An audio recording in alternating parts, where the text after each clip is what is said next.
তো গাইস আজকে আমি সকাল সকাল বেরিয়ে গেলাম চার চাকা নিয়ে। তো আর এই রাস্তাটা এত ছোট কি বলবো তোমাদেরকে। ও দাদু একটু সাইড দেবে, ঠিক আছে? একটু লেগে গেলে কিছু বলবে না? তো গাইস আমি ফাইনালি ইলেমবাজার মেন রোড পৌঁছে গেছি, দেখতে পাচ্ছ। এই ছাগলের ছানা একটু সরে যা না তুই, বড় বড় পাচ্ছ সামনে বাঁ দিকে চাকাটা ব্রেক শো গালা পাল্টাচ্ছে মিস্ত্রি আমাদের। ওর কাদা কাট গালা এখানে ভেঙে গিয়েছিল, তাই আমি নতুন লাগিয়ে দিলাম। এখানে কাজ কমপ্লিট হয়ে গেল। আমি ইলেমবাজার থেকে বেরোতেই দেখছি প্রচন্ড বৃষ্টি পড়ছে। এত বৃষ্টি কি বলবো তোমাদেরকে, রাস্তা দেখতে পাচ্ছি না।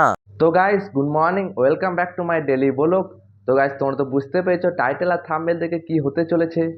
তো গাইস আমাকে ক্ষমা করবে, আমি মাইক্রোফোন নিয়ে তো ভুলে গেছিলাম, ঠিক আছে? ভিডিওটা বানানোর পর ভয়েস দেওয়ার পর আমি ইন্ট্রো দিচ্ছি, ঠিক আছে? তা চলো গাইস স্কিপ না করে পুরো ভিডিওটা দেখতে থাকো।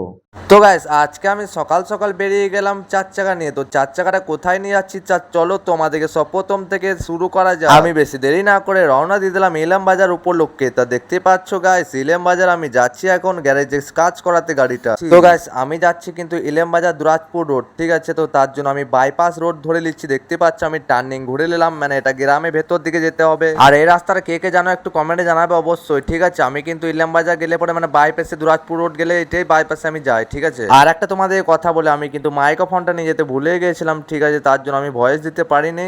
তারপরে আমি ভিডিওটা করার পর ভয়েস দিচ্ছি। তা কেমন লাগছে একটু কমেন্টে জানাবে অবশ্যই। আর এই রাস্তাটা এত ছোট কি বলবো তোমাদেরকে। ও দাদু একটু সাইড দেবে, ঠিক আছে? একটু লেগে গেলে কিছু বলবে না? ও বাইক একটু সাইডে যাবেন, ঠিক আছে? আর রাস্তায় যেতে যেতে দেখছি বড় রাস্তাতে পুকুর বানিয়ে দিয়েছে, দেখতে পাচ্ছ। ওরে বাবারে, দেখি আবার গাড়া নেই তো আবার রাস্তাতে অত জল কোথা থেকে আসছে কে জানে বাবারে। আর এই গ্রামে কার কার বাড়ি একটু কমেন্টে জানাবে, যদি তাদের কাছে যদি ভিডিওটা পৌঁছে গেছে, ঠিক আছে? আমাকে কমেন্টে জানাবে অবশ্যই যে কাদের বাড়ি হয়ে আমি পেরিয়ে যাচ্ছি, ঠিক আছে বন্ধুরা? আর এখানে দেখতে পাচ্ছ দুর্গাপুজোর প্যান্ডেল হচ্ছে। ওরে বাবারে কত সুন্দর দুর্গাপুজোর প্যান্ডেলটা হচ্ছে। আর দেখতে পাচ্ছ আমি এই বটতলা কাছে টার্নিংটা ঘুরবো।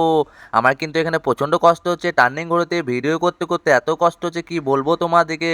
তাও তোমার একটা লাইক পর্যন্ত দেবে না, তাই না? তাই বেশি দেরি না করে একদম ইলেমবাজার দুরাজপুর মেন রোডে চলে এলাম আমি কাছে করে। দেখতে পাচ্ছ গাইস কত সুন্দর বাঁশতলা ঝোড় পর্যন্ত পেরোতে হচ্ছে আমাকে। বাইপাসে আসতে গেলে কত কষ্ট করে আসতে হচ্ছে মেন রোডে। তো গাইস আমি ফাইনালি ইলেমবাজার মেন রোড পৌঁছে গেছি, দেখতে পাচ্ছ। এই ছাগলের ছানা একটু সরে যা না তুই, বড় বড় গাড়ি আসছে, আমাকে এখানে পেরোতে হবে কত কষ্ট করে। তাই বেশি দেরি না করে আমি চারিদিকে রাস্তাতে তাকিয়ে পরে গাড়ি আমরা টানতে লেগে গেলাম। তারপর দেখছি একটা বড় হাতি চলে এলো। ওরে বাবারে কি নিয়ে যাচ্ছে এটা, আবার বড় পাইপ, রাস্তা তো গোটাই ঘিরে নিয়েছে। তো গাইস রাস্তা কাজ হচ্ছে তার জন্য ক্রেনে করে বড় বড় পাইপ গালা নিয়ে যাচ্ছে, যে বাড়িতে বাড়িতে তোমাদের জন্য গ্যাস যাবে, ওই জন্যই মনে হয় নিয়ে যাচ্ছে বড় বড় পাইপ গালা। তাই বেশি দেরি না করে আমি একদম গ্যারেজের কাছে চলে এলাম। গ্যারেজের কাছে এসে পরে দেখছি চার চাকা গাড়ি তো প্রচন্ড দাঁড়িয়ে রয়েছে। আমি কি করে কখন পাবো লাইন কে জানে বাবা। আমার কিন্তু প্রচন্ড খিদে পেয়ে গেছে। আর আমি অনেক কষ্ট করে একটা মিস্ত্রিকে ডেকে নিয়ে চলে এলাম গাড়িটা আমার চেকিং করতে, কি কি হয়েছে প্রবলেম এটা জানার জন্য। মিস্ত্রি আমাদের চালিয়ে দেখলো, মিস্ত্রি বলছে আমাদের ব্রেক শো প্রবলেম হয়েছে, তাই ব্রেক শো পাল্টাতে হবে। আর আমি গাড়িটাকে কোথায় ঢুকিয়েছি দেখতে পাচ্ছ গাইস, কত সুন্দর গাড়া দেখতে পাচ্ছ এখানে। এই গ্যারেজটাতে মাঝখানে কিন্তু প্রচন্ড গর্ত আছে, এবার এর মধ্যে কিন্তু মারুতি ভ্যানটা ঢুকাতে হবে। তারপর আমি কিন্তু ঢুকিয়ে দিয়েছিলাম। তারপরে দেখতে পাচ্ছ সামনে বাঁ দিকে চাকাটা ব্রেক শো গালা পাল্টাচ্ছে মিস্ত্রি আমাদের। এরপর মারুতি ভ্যানের মাঝখানে গেটের লকটা একটু খারাপ হয়ে গেছিল, তাই ওই মিস্ত্রিটাকে ডেকে নিলাম। আর এখানে এই মিস্ত্রিটা বলছে পুরোনো লকটা পাল্টাতে হবে, ঠিক আছে গাইস? তারপরে আমি বেশি দেরি না করে নতুন লক নিয়ে চলে এলাম একটা।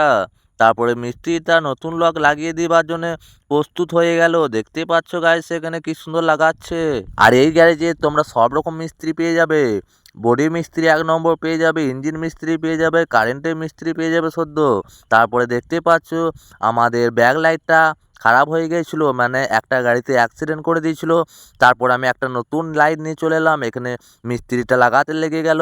আর এই গ্যারেজে প্রতিটা মিস্ত্রি যেটা কাজ করবে সেটা নিজে নিজে চার্জ, ঠিক আছে? আর কাউন্টারে যে মালগুলা কিনবে সেই জিনিসগুলা কাউন্টারে পয়সা দিতে হবে। এরপর বডি মিস্ত্রিকে আবার ডেকে নিয়ে চলে এলাম। তারপর কাদা কাঠ গালা এখানে ভেঙে গিয়েছিল, তাই আমি নতুন লাগিয়ে দিলাম। এখানে কাজ কমপ্লিট হয়ে গেল আমার। এরপর গ্যারেজে বিল কমপ্লিট করে পরে আমি ইলেমবাজার থেকে বেরোতেই দেখছি প্রচন্ড বৃষ্টি পড়ছে। এত বৃষ্টি কি বলবো তোমাদেরকে, রাস্তা দেখতে পাচ্ছি না। আমার কিন্তু প্রচন্ড কষ্ট হচ্ছে, রাস্তা তো একদম দেখাই যাচ্ছে না, কি বলবো তোমাদেরকে। এত গাড়ি সব দাঁড়িয়ে যাচ্ছে রাস্তার ধারে, আমি কিন্তু রানিং এ যাচ্ছি। তো গাইস ভিডিওটা কেমন হয়েছে, অনেক কষ্টে বানিয়েছি ভিডিওটা, ঠিক আছে? সকাল থেকে না খেয়ে বানিয়েছি তোমাদের জন্য। তা ভিডিওটা কেমন হয়েছে একটু কমেন্টে জানাবে, ঠিক আছে? তো লাইক শেয়ার কমেন্ট একটু করবে। তা চলো গাইস আবার নেক্সট ব্লগে দেখা হচ্ছে। ততক্ষণ ভালো থেকো, সুস্থ থেকো, সতর্ক থেকো। তো চলো গাইস টাটা।